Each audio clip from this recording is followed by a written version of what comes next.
Saya Sebenisi Tinggi. Saya Mas Sudolus. Nah, di video kali ini kita akan membahas peranan akuntansi biaya tentang anggaran dengan dosen pengampu yaitu Dr. Anda dan Miriam Naibanglo, MSI AK. Adik, apa sih itu anggaran dan apa aja jenis-jenis anggaran?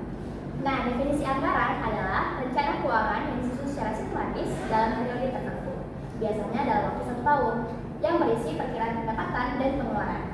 Kalau jenis-jenis anggarannya itu antara lain anggaran operasional, anggaran penjualan, anggaran produksi, anggaran biaya, dan anggaran kas. Nah, terus Anes, kenapa anggaran itu penting dalam perusahaan dan organisasi? Jadi, anggaran itu sangat penting bagi suatu organisasi atau perusahaan karena berfungsi sebagai alat perencanaan dan pengendalian keuangan. Jadi, melalui anggaran, organisasi dapat merencanakan penggunaan dana secara tepat, menghindari pemborosan, serta memastikan bahwa setiap pengeluaran sesuai dengan tujuan yang sudah ditetapkan. Selain itu, anggaran juga berperan dalam mengarahkan dan mempengaruhi perilaku individu maupun kelompok di dalam organisasi. Anggaran membantu menetapkan tujuan yang ingin dicapai, menjelaskan kepada setiap individu tentang apa yang harus mereka lakukan untuk mencapai tujuan tersebut, serta memotivasi mereka agar bekerja sesuai harapan. Nah, Samuel, siapa aja sih yang ikut terlibat dalam menyusun anggaran?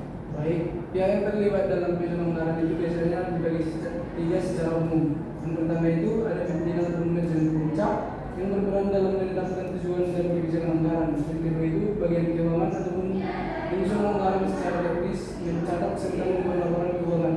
Selain itu, pegawai unit atau departemen laporan berperan dalam menyusunkan kebutuhan anggaran sesuai kegiatan masing-masing. Nah, seluruh pihak ini bekerjasama untuk menyusun anggaran dan anggaran dapat digunakan secara efektif dan efisien. Nah, Master, saya mau nanya, kapan sih anggaran itu disusun? Penyusunan anggaran biasanya dilakukan pada akhir tahun sebelum memasuki awal tahun baru. Untuk waktu spesifiknya biasanya 3 hingga 6 bulan sebelum untuk anggaran baru. Misalnya bulan 9 sampai dengan bulan 12 untuk penyusunan anggaran tahun berikutnya.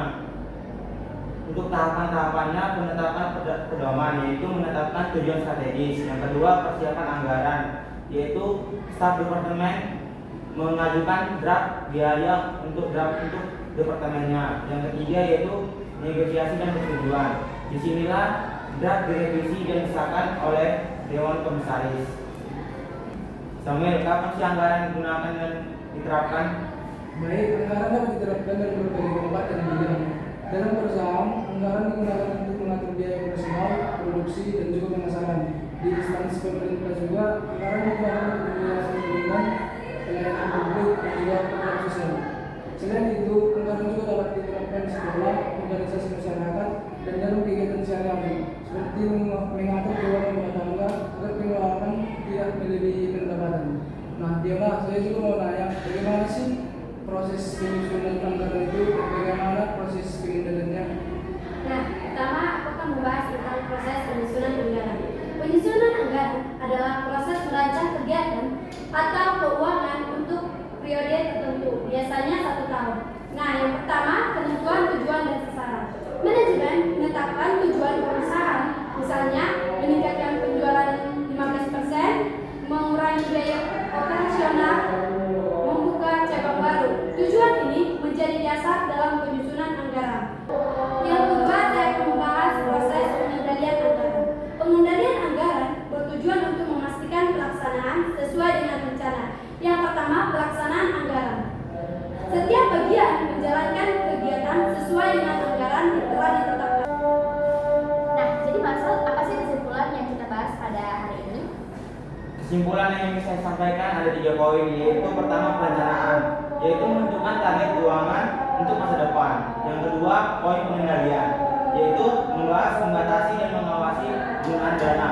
Yang terakhir yaitu evaluasi sebagai alat ukur efisiensi dan efektivitas kinerja.